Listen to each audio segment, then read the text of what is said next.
Hello everyone, मैं सुकृति चतुर्वेदी आपकी biology teacher बिसूर classes में आपका बहुत बहुत स्वागत करती हूँ।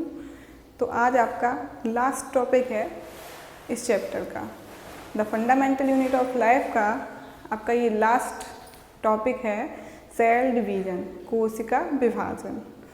कल मैं आपको प्लांट सेल और एनिमल सेल में अंतर बताऊंगी, लिखवाऊंगी और प्रत्येक सेल ऑर्गेनल्स का कार्य लिखवाऊंगी, है ना, एक समरी टाइप में कि आपको बस एक बार देखना है और समझ जाना है कि किसका क्या कार्य है और प्लांट सेल और एनिमल सेल में क्या अंतर है। आज आपका ये टॉपिक क्लोज हो जाएगा, फिर आप इस चैप्टर के कोई भी क्वेश्चन को सॉल्व कर सकते हैं, है ना। फिर कोई भी क्वेश्चन ऐसा नहीं रहेगा कि जो आपको ना आ रहा हो, है ना। तो चलते हैं कोशिका विभाजन, सेल डिवीजन पे। ठीक है, तो आपका ये विभाजन का मतलब ही आपको समझ में आ रहा होगा, किसी चीज़ को दो भागों में बांटना या चार भागों में, मतलब कुल मिला के बांटना। विभाजन का मतलब क्या होता है? बांटना किसी चीज़ को। ठीक है, तो सबसे पहले आते हैं कि विभाजन की आवश्यकता क्या है, क्यों होता है विभाजन। मैंने आपको बताया था कि कोई भी कोशिका पुरानी कोशिका से ही बनती है ना। बिरचू ने क्या कहा था? यही तो कहा था कि कोई पहले की कोशिका होती है, उससे नई कोशिकाओं का निर्माण होता है। तो ये विभाजन क्या होता है? ये विभाजन वही होता है कि उन पुरानी कोशिकाओं से नई कोशिका बनेगी कैसे? विभाजन से। तो विभाजन आपका दो प्रकार का होता है, समसूत्री विभाजन और अर्धसूत्री विभाजन, है ना। अब उससे पहले आपको एक एग्जाम्पल से जल्दी समझ में आता है तो मैं बताऊँ क्यों ज़रूरत होती है। पहली चीज़ वृद्धि के लिए, ग्रोथ के लिए, और दूसरी चीज़ आपके शरीर में क्या होता है कि कोई भी खराब सेल है या डैमेज हो गई है ना, या डेड हो गई है, तो उसको रिप्लेस करके, मतलब उसको हटा के उसकी जगह पे क्या आती है? नई कोशिकाएं आती हैं। तो विभाजन तो बहुत ज़रूरी हो गया, है ना। अब आपके घर में आपने छिपकली देखी होगी, छिपकली आती है ना, वो प्रोसेस अलग है, लेकिन होता क्या है? उसकी पूँछ टूट के गिर जाती है, कट जाती है ना, लेकिन नई पूँछ आ जाती है। तो कहाँ से आ जाती है? कोशिकाएँ विभाजित होती हैं और फिर से एक नई पूँछ बन जाती है ना। अब आपने देखा होगा कोई छोटा बच्चा है, तो जब वो पैदा होता है वो इतना बड़ा होता है, फिर क्या वो इतना ही बड़ा रहता है? नहीं रहता है ना, वो बढ़ जाता है। कैसे बढ़ जाता है? उसके बॉडी में क्या होती रहती है? कोशिकाओं में विभाजन होते रहते हैं। ठीक है, विभाजन होता है तो क्या होता है? वृद्धि होती है, ग्रोथ होती है ना। ऐसे आपकी कोई चोट लग गई, कोई घाव बन गया, तो वो भरता कैसे है? जो डेड सेल्स हैं वो हट जाती हैं, डैमेज सेल्स हैं वो हट जाती हैं, है ना। उसकी जगह पे क्या आ जाती हैं? नई कोशिकाएं आ जाती हैं, है ना। तो आपका विभाजन होता है कितने प्रकार का? दो प्रकार का, माइटोसिस एंड मेयोसिस। तो जो आपका माइटोसिस है, इसमें क्या होता है कि गुणसूत्रों की संख्या समान रहती है। ठीक है, कैसी रहती है? समान। यानी इससे जब नई कोशिका बनती है, एक कोशिका से दो कोशिकाएं बनती हैं माइटोसिस में। समसूत्री विभाजन में या सूत्री विभाजन में एक कोशिका से दो डॉटर सेल बनती हैं, है ना। तो उसमें क्या होता है? गुणसूत्रों की संख्या नहीं बदलती है, नंबर बदल जाती, मतलब गुणसूत्र का जो संख्या होती है वो कितनी होती? उतनी ही रहती है ना। बस कोशिकाओं की संख्या बढ़ जाती है। और आपका जो अर्धसूत्री विभाजन होता है उसमें क्या होता है? गुणसूत्रों की संख्या आधी रह जाती है और कोशिकाओं की संख्या बढ़ जाती है ना। तो अब ये होते कहाँ कहाँ हैं भाई? आपका जो माइटोसिस है, जो आपका समसूत्री विभाजन है, वो कहाँ होता है? सोमेटिक सेल्स में, दैहिक कोशिकाओं में। आपकी बॉडी में बोला अभी एग्जाम्पल में, तो दैहिक कोशिकाएं होती हैं सोमेटिक सेल्स। ठीक है, और जो आपका अर्धसूत्री विभाजन होता है वो होता है जर्म सेल्स में, जनन कोशिकाओं में। ठीक है, वहाँ पे कौन सा डिवीजन होता है? रिडक्शन डिवीजन होता है, रिडक्शन डिवीजन। ठीक है, तो आइए देख लेते हैं थोड़ा इसके बारे में, है ना। अब मैं आपको पहले लिखवा रही हूँ आपका कौन सा? माइटोसिस। हेडिंग डाल लीजिए माइटोसिस, माइटोसिस, माइटोसिस। माइटोसिस को क्या बोलते हैं? सूत्री,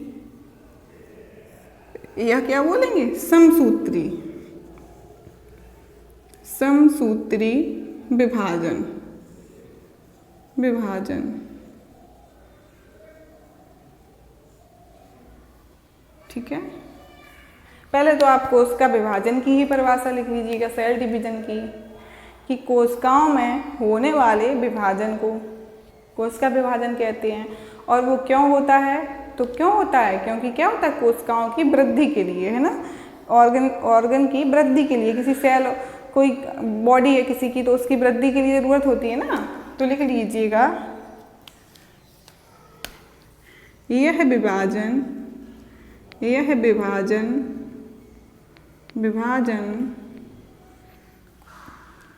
सेल्स में यानी कोशिकाओं में ग्रोथ के लिए होता है। किसके लिए? ग्रोथ, वृद्धि के लिए, है ना। एक छोटा बच्चा है, उसका शरीर बड़ा हो रहा है तो ये क्या हो रहा है, उसमें कौन सा विभाजन हो रहा है? माइटोसिस हो रहा है। वृद्धि के लिए माइटोसिस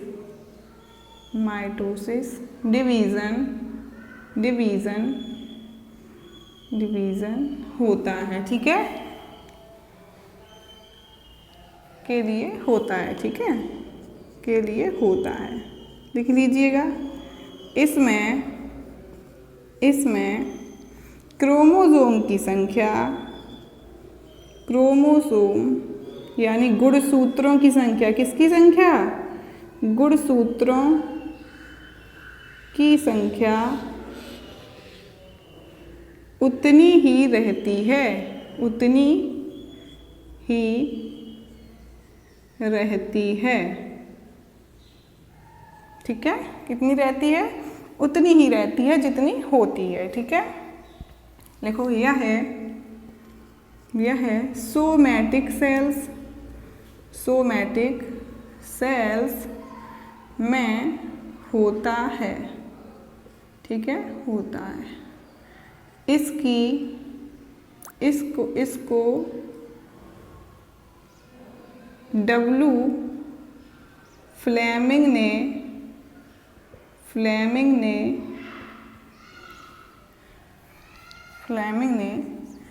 माइटोसिस टर्म दिया। जो आपका ये शब्द है माइटोसिस है, ये किसने दिया? डब्ल्यू एफ यानी डब्ल्यू फ्लेमिंग ने। किसने दिया था? डब्ल्यू फ्लेमिंग ने। कब दिया था? 1882 में। कब दिया था? 1882 में, ठीक है। तो आपका समसूत्री विभाजन क्या हो गया? यह विभाजन कोशिकाओं में वृद्धि के लिए होता है, ठीक है, वृद्धि के लिए होता है, ठीक है। इसमें क्रोमोसोम गुणसूत्रों की संख्या उतनी ही रहती है, यह सोमेटिक सेल्स में होता है। इसको डब्ल्यू फ्लेमिंग ने माइटोसिस टर्म दिया था, ठीक है। अब इसकी आते हैं कि ये होता कैसे, देख लीजिएगा। मान लिया हमने, क्या मान लिया? ये आपकी एक कोशिका है, क्या है? कोशिका, ठीक है। और उसमें आपका ये क्या हो गया? क्रोमोसोम। क्या हो गए? क्रोमोसोम हो गए, क्रोमोसोम आपके। अब इसमें क्या होगा? विभाजन होगा। क्या होगा? आपकी ये पेरेंट सेल है, पेरेंट सेल मान लिया आपके, ये जैसे आपके माता पिता होते हैं, ठीक है। तो आते हैं, पहले क्रोमोसोम समझ लो आप लोग, ठीक है। ये हैं आपके क्रोमोसोम। क्या है? क्रोमोसोम। तो मनुष्य में कितने क्रोमोसोम होते हैं? 23 जोड़ी। कितने? 23 पेयर, 23 जोड़ी। अगर हम इसको लिखेंगे तो वैसे कितने हो गए? 46। संख्या में कितने हो जाएंगे? 46 क्रोमोसोम, ठीक है, ठीक है। पेयर में लिखेंगे तो 23 जोड़ी हो गए और संख्या में लिखेंगे तो 46 हो गए, ठीक है। अब हमने मान लो यही ले ली। अब इसमें से देखना आपके क्या होते हैं, आपके जो 22 जोड़ी, 22 पेयर होते हैं और प्लस 1 पेयर, पूरा हो गए 23। 23 हो गए, 22 जोड़ी है, 1 जोड़ी है। तो आपके जो ये 22 जोड़ी होते हैं, ये कौन से होते हैं आपके? ये होते हैं सोमैटिक, और ये होते हैं आपके कैसे? जर्म। ये जन्म वाले होते हैं, है ना, जनन वाले होते हैं, ठीक है। एक पेयर होता है, कौन सा होता है आपका? जनन वाला होता है। और जो आपके 22 जोड़ी होते हैं वो सोमैटिक। सोमैटिक का मतलब क्या हो गया? दैहिक। जो ऐसे आपकी आँख बना रहे हैं, नाक बना रहे, कान बना रहे, हाथ बना रहे, है ना, पैर बना रहे। तो आपके जो बॉडी को फॉर्मेशन कर रहे हैं वो कितने होते हैं? 22 जोड़ी। और एक जोड़ा जो होता है वो आपका कौन सा होता है, जनन का, ठीक है, जर्म सेल्स का। तो ये जो आपका है, अब ये लिख लीजिएगा, इसको लिख लीजिएगा, मेल में एक्स बाई, क्या बोलते हैं इस गुणसूत्र को, एक्स बाई, और फीमेल में, मादा में क्या बोलते हैं, एक्स एक्स, ठीक है। अब भाई आपका विभाजन हो रहा है किसी कोशिका में, मान लिया, ठीक है, तो ये आपकी क्या हो गई, पेरेंट सेल, मातृ कोशिका, हिंदी में क्या लिखेंगे, मातृ कोशिका, मातृ कोशिका, ये हो गई आपकी मातृ कोशिका, जो मेन है, जिससे माता किसको बोलते हैं, जिससे आपका जन्म हुआ हो, तो हम इससे नई कोशिकाएं बना रहे हैं, तो ये उन कोशिकाओं के लिए क्या हो गई, मातृ कोशिका, ठीक है, मदर सेल, पेरेंट सेल, है ना। अब इस कोशिका से क्या होगा, समसूत्री विभाजन होगा, यहाँ पे क्या हो जाएगा, इसमें माइटोसिस हो जाएगी, माइटोसिस, ठीक है, ये हो गया आपका समसूत्री विभाजन, ठीक है। अब समसूत्री विभाजन से क्या होगा, दो कोशिकाएं बनी आपकी, कितनी कोशिकाएं बनेंगी, एक ये बनेगी और एक ये बनेगी, ठीक है। अब इनमें क्या होगा, ये जो आपके गुणसूत्र हैं ये आ गए, क्या आ गए, ये आपके गुणसूत्र आ गए। अब इसमें क्या होगा, गुणसूत्रों की संख्या में कोई अंतर नहीं होगा, ठीक है, क्या नहीं होगा, गुणसूत्रों की संख्या में कोई अंतर नहीं होगा। इन्हें हम बोलेंगे डॉटर सेल्स, डॉटर सेल्स, ठीक है। डॉटर सेल्स हो गई ये आपकी संतति कोशिका हो गई, क्या हो गई,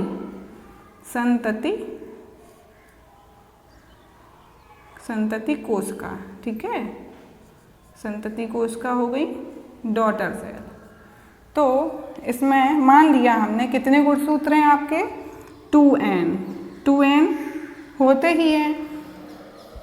कोई भी माइटोसिस होती है तो उसमें क्या होता है, गुणसूत्रों की संख्या कैसी होती है, डिप्लॉयड होती है, 2n हमेशा कैसी होती है, डिप्लॉयड, है ना, 2n। फिर आपकी ये जो कोशिकाएं नई बनेगी ये भी कैसी बनेगी, 2n, कैसी बनेगी, 2n, क्योंकि इसमें क्या हुआ है, सिर्फ कोशिकाओं की संख्या बढ़ी है, ना कि क्या हुआ है, इसमें इनका गुणसूत्र का माप बदला है, जितने हैं उतने ही रहेंगे, ठीक है। अब ये भी देख सकते हो आप, जब पेरेंट सेल से दो डॉटर सेल्स बनती हैं जिनमें गुणसूत्रों की संख्या उतनी ही रहती है, ऐसे विभाजन को समसूत्री विभाजन कहते हैं। तो उम्मीद करते हैं कि आपको समझ में आया होगा, आप इसे नोट कर सकते हैं, कर लीजिएगा, ठीक है। अब यहाँ पे बीच में क्या और हो जाता है, डीएनए रेप्लिकेशन, क्या हो जाता है, डीएनए रेप्लिकेशन हो जाता है ना। भाई आपकी देखो, भाई आप अभी क्या है, बड़ी क्लास में जाओगे तो आपको फिर पूरी इसमें बहुत सारी फेज होती हैं, प्रोफेज, मेटाफेज, एनाफेज, टीलोफेज, है ना, ये सब आपको पढ़ानी है। लेकिन कोशिका के विभाजन से पहले एक अवस्था आती है, क्या आती है, कोशिका जब विभाजन के लिए तैयार हो जाती है उससे पहले एक अवस्था आती है, क्या बोलते हैं उसको, इंटरफेज, क्या बोलते हैं, इंटरफेज, इंटरफेज, ठीक है। इंटरफेज में क्या होता है आपका, इंटरफेज में चार चलती हैं आपकी सेल साइकिल चलती है, एक क्या चलती है इंटरफेज में, सेल साइकिल। तो सेल साइकिल में क्या होता है आपकी, ये 4 फॉर्म होती हैं, इसमें क्या होती हैं, 4 फॉर्म, G1 S और G2M। अब आपको कुछ समझ में नहीं आया होगा, इंटरफेज क्या होती है, जब आपकी कोई कोशिका विभाजन करने के लिए होती है रेडी, तो उससे पहले उसे क्या क्या करना पड़ता है, उससे पहले उसे इन 4 अवस्थाओं से गुजरना पड़ता है। सबसे पहले सेल क्या करती है, अपना ग्रोथ, क्या करती है, ग्रोथ फर्स्ट, पहले वृद्धि करती है, तो G1 हो गया, ग्रोथ फर्स्ट का मतलब हो गया G1, सबसे पहले कोशिका आकार में बड़ी हो जाती है, ठीक है। फिर क्या करती है, सिंथेसिस, किस की सिंथेसिस करती है ये, फिर इसमें क्या होता है, डीएनए और क्या बन जाता है, सेंट्रोसोम, डीएनए और सेंट्रोसोम बन जाता है, सिंथेसिस हो गई। फिर G2 में क्या होता है, ये फिर से ग्रोथ करती है, क्या करती है, ग्रोथ करती है, और क्या हो जाता है, M का मतलब माइटोसिस, क्या हो जाता है, माइटोसिस, फिर ये आपके डिवीजन के लिए रेडी हो जाती है, यहाँ आके आपका डिवीजन शुरू हो जाता है। तो किसी भी कोशिका के विभाजन से पहले वो कहाँ जाती है? इंटरफेज में। इंटरफेज में कितनी आपकी ये है आपकी सेल साइकिल। इंटरफेज में कितनी अवस्थाएं होती हैं आपकी? कितनी? 4, G1 S G2 M। Cell cycle बोलते हैं इसको। क्या बोलते हैं? सेल साइकिल, कोशिका चक्र कहते हैं। ठीक है, तो आप इसको नोट कीजिएगा। उम्मीद करते हैं कि आपको समसूत्री विभाजन समझ में आ गया होगा, है ना। अब आते हैं आपके अर्धसूत्री विभाजन पे। कोई आपसे पूछ देता है कि अर्धसूत्री विभाजन किस में पाया जाता है, तो आपका एक जवाब होगा जनन कोशिकाओं में या जर्म सेल्स में। ठीक है, किसमें? जनन कोशिकाओं में या जर्म सेल में। तो आपकी ये हो गई, क्या हो गई? जर्म वाले एक पेयर क्रोमोसोम। ठीक है, इन्हीं में क्या होता है? एक पेयर में मियोसिस, सिर्फ एक पेयर में मियोसिस होती है, बाकी आपके 22 जोड़ों में क्या होती है? माइटोसिस, समसूत्री विभाजन। तो आप लिख लीजिएगा क्या? मियोसिस। मियोसिस, मियोसिस को क्या बोलेंगे? अर्धसूत्री विभाजन। अर्धसूत्री विभाजन। विभाजन क्या होता है? कोशिकाओं को बांटना, संख्या में वृद्धि करना, क्या कहलाता है? विभाजन। तो लिख लीजिएगा इसमें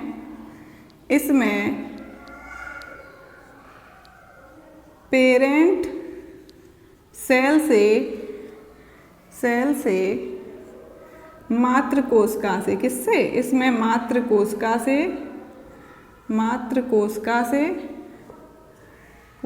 से कितनी डॉटर सेल बनती हैं? 4 डॉटर सेल। 4 डॉटर सेल बनती हैं। उसमें कितनी बनती थी? 2 बनती थी। कितनी? 2 डॉटर सेल। ठीक है, बनती हैं। यह विभाजन जनन कोशिकाओं में पाया जाता है ना। जनन कोशिकाओं में, जर्म सेल्स में। ठीक है, कोशिकाओं में पाया जाता है। किसमें पाया जाता है? जर्म सेल्स में। अब आते हैं, ये जो आपका मियोसिस टर्म है, ये किसने दिया? माइटोसिस तो दिया था डब्ल्यू फ्लेमिंग में। अब लिख लीजिएगा सन 1905 में फार्मर एंड मूरे, फार्मर एवं मुरे। ठीक है, ये हो गए आपके मुरे। फार्मर एवं मुरे ने मियोसिस टर्म दिया था, मियोसिस शब्द दिया था। तो आपसे पूछ दिया जाए कि ये शब्द किसने दिया मियोसिस, तो फार्मर और मूरे ने। ठीक है, फार्मर और मूरे ने दिया था। कब दिया था? 1905 में दिया था। और पेरेंट सेल से 4 डॉटर सेल बनती हैं, जिसमें इस विभाजन में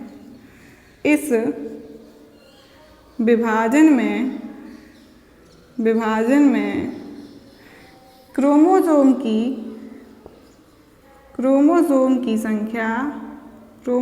की संख्या आधी रह जाती है। हाफ। कैसी? हाफ, आधी रह जाती है। उसमें माइटोसिस में क्या था कि गुणसूत्र जितने थे उतने ही थे, 2n ऊपर वाली में थे, 2n नीचे वाली में थी। लेकिन इसमें क्या हो जाएगा? आधे रह जाएंगे। ठीक है, आधी रह जाती है। यह है, इसमें कौन सा डिवीजन होता है?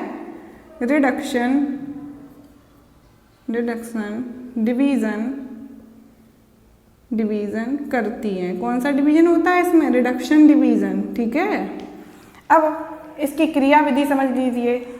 लिख लीजिए क्रिया या प्रोसेस। इसकी प्रोसेस क्या होगी?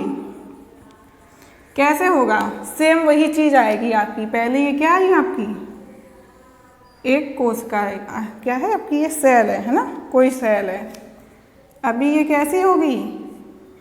अभी ये होगी 2n। कैसी होगी? 2n।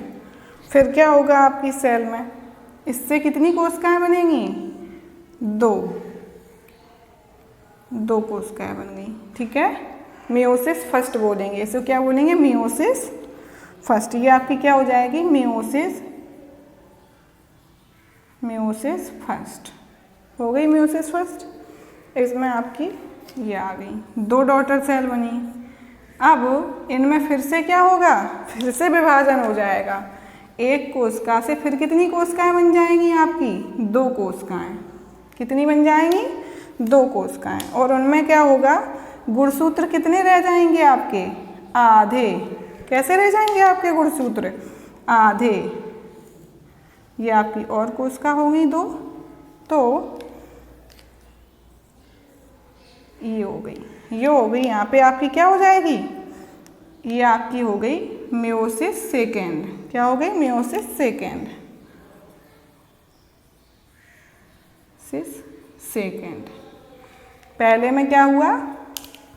2 कोशिकाएं बनी और ये आपकी चारों क्या बन गई? 4 डॉटर सेल। संतति कोशिकाएं कितनी बन गई? 4, ठीक है। ये आपकी है पेरेंट सेल। इसमें भी सेल साइकिल वही होगी, G1 S G2 M। ये भी इंटरफेज से गुजरेगी आपकी, है ना। अब देख रहे होंगे आप, इसमें एक पेरेंट सेल से आपकी कितनी डॉटर सेल बन रही है? 4। अब इसमें तो कितने थे गुणसूत्र? 2n। और आपके इन पेरेंट सेल में कितने रह जाएंगे? n। कितने रह जाएंगे? n। ये कितने कैसे हो जाएंगे? हैप्लॉइड। ये सेल कैसी हो जाएंगी? हैप्लॉइड। और ये आपकी कैसी थी? डिप्लॉइड। डिप्लॉइड को बोलते हैं 2n, ठीक है। ये आपकी डिप्लॉइड है और ये आपकी कैसी हो गई? हैप्लॉइड सेल्स हो गई, ठीक है। तो और ये किन में होता है? जर्म सेल्स में होता है। कौन सा? जर्म सेल्स में होता है मियोसिस। कौन सा होता है? मियोसिस। और सोमैटिक सेल्स में कौन सा होता है? माइटोसिस, ठीक है। माइटोसिस डिवीज़न, ठीक है। अब आप इसको नोट कर लीजिएगा, मैं आपको फिर करवाऊंगी क्या? आपके अंतर। आते हैं अब आपके अंतर पर। मैं आपको समसूत्री विभाजन और अर्धसूत्री विभाजन में अंतर लिखवाए दे रही हूँ, ठीक है। इसको मैं साफ कर रही हूँ।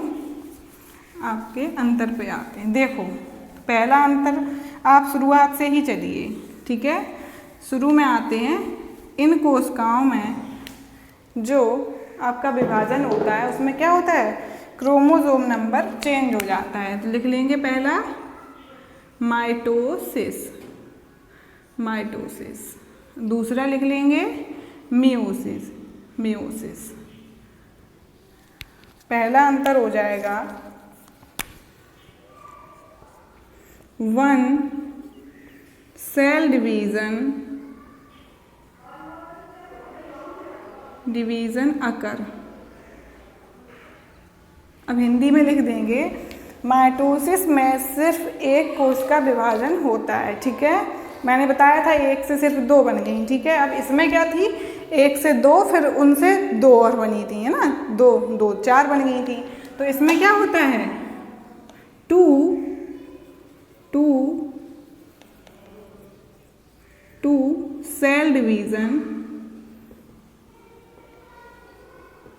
सेल डिवीज़न अकर्स, ठीक है। इसमें कितने होते हैं सेल डिवीज़न? 2। इसमें होता है 1। अब इसमें क्या होता है? 2 डॉटर सेल फॉर्म है। कितनी डॉटर सेल बनती है? इसमें 2। इसमें कितनी बनती थी? 4 डॉटर सेल फॉर्म, ठीक है। अब इसमें आपके क्या था? क्रोमोसोम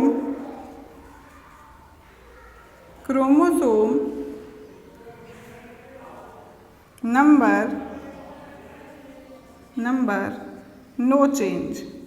इसमें क्या होता था? क्रोमोसोम नंबर चेंज नहीं होते थे। 2n है तो 2n ही रहेंगे। इसमें क्या था, हाफ क्रोमोसोम कितने हो जाते थे,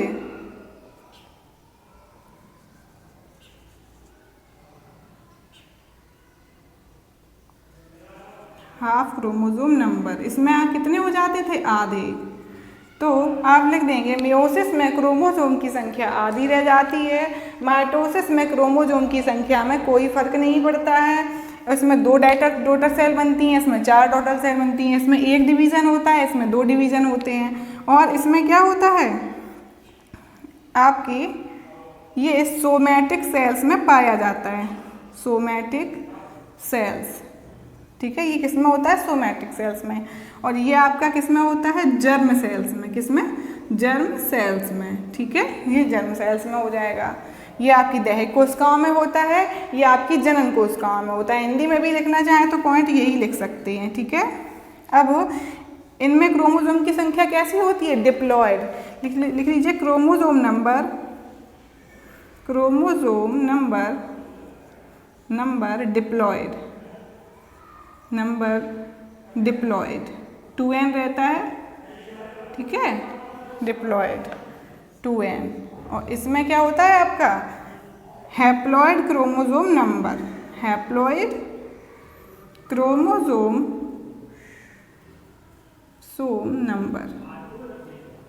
नंबर, ठीक है, n होते, कैसे, हैप्लॉयड को बोलते n। अब इसका जो एक इम्पॉर्टेंट है वो ये है कि मैं आपको ग्रीन से लिखवा रही हूँ, लिख देना, फॉर ग्रोथ एंड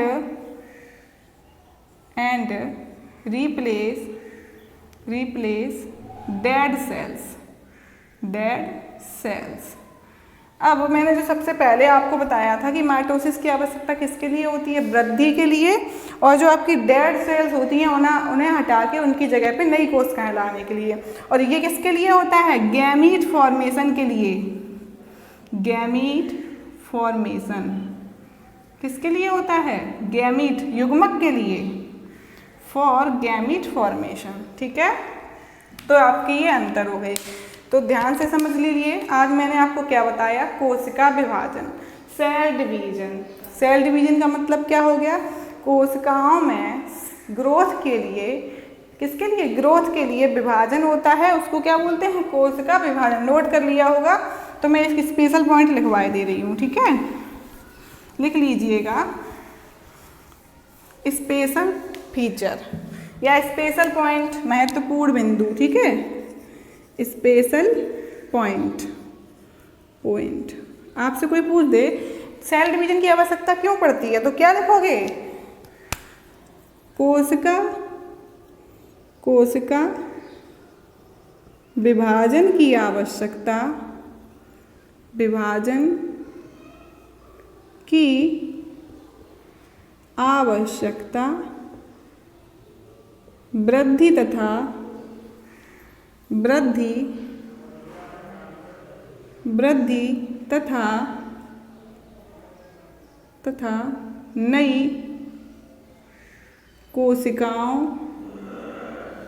कोशिकाओं के निर्माण के लिए होता है, ठीक है, ठीक है। कोशिका विभाजन की आवश्यकता वृद्धि तथा नई कोशिकाओं के निर्माण के लिए होती है, ठीक है।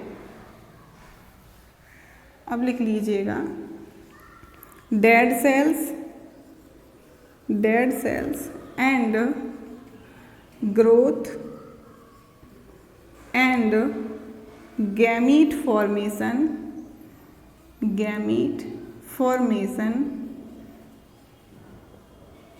के लिए, ठीक है। अब इसमें मैंने क्या किया, आपकी तीनों चीज़ें लिख दी हैं, ठीक है, डेड सेल्स के लिए, ग्रोथ के लिए और गैमीट फॉर्मेशन के लिए। यानी ये हो गई आपकी क्या, माइटोसिस, और ये हो गई आपकी मियोसिस, ठीक है।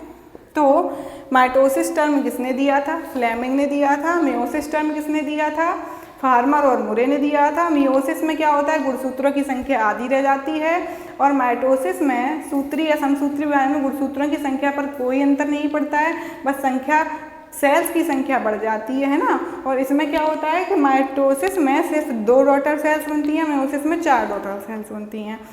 तो आज की क्लास आपकी यहीं समाप्त होती है, मैंने आपको पढ़ा दिया है। आज का आपके सारे टॉपिक कंप्लीट हो गए, सारे टॉपिक कंप्लीट हो चुके हैं। कल से मैं आपको सेल में अंतर बताऊंगी, उसके बाद परसों से आपका नया चैप्टर शुरू करूंगी, है ना।